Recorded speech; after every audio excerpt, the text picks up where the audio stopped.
Hi there, my name is Ian and this is No And. I'm taking you through an improv show, kind of breaking down how certain scenes work. And we're on to a very popular scene right now called Arms. You may have seen it on Whose Line Is It Anyway or on other improv shows. If you haven't seen it, well, here's how it goes. The MC gets a volunteer from the audience. Now, remember to only get a volunteer that wants to be a volunteer, not someone that their friend volunteers. Explain to them the way the scene works, which is they will be supplying your arms for the scene. So just respond as if you were a pair of arms for this person. And the audience usually can get behind this. Make sure that they're comfortable with being that intimate physically. Normally they are, but just double check ahead of time. Now ask for a subject to be an expert on.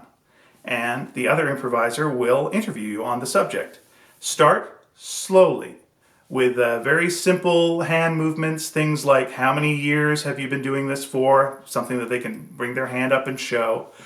Demonstrate easy, small things to do with the subject that you're an expert on. And then at some point, start building the emotion of the scene. Whether that's sadness or anger or joy, excitement, just keep building it and building it so the hands have something to do. Always watch the hands and see what they're doing because it's a back and forth. They'll respond to what you're saying, but also make sure that you're responding to what they're doing. If they do something wrong, don't get angry at it. Accept it because this is part of who you are, and just keep building and building and building, making them do more and more difficult tasks throughout the scene.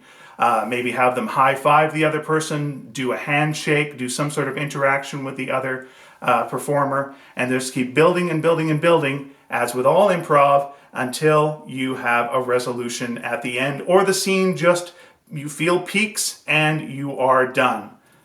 Make sure you thank the audience member, give them a big round of applause as they go back to their seat.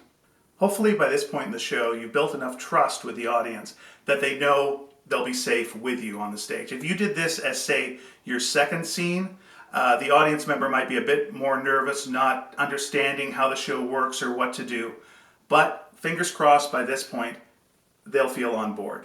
Now, one of the problems at this point is this scene works well, sometimes almost too well, and you might fall into the trap of the sticky stage.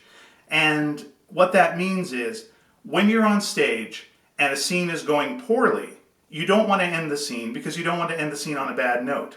But if it's going very well, you don't want to end the scene because it's going very well. So you keep doing the scene, and then the scene goes longer and longer and longer, and then you lose the audience.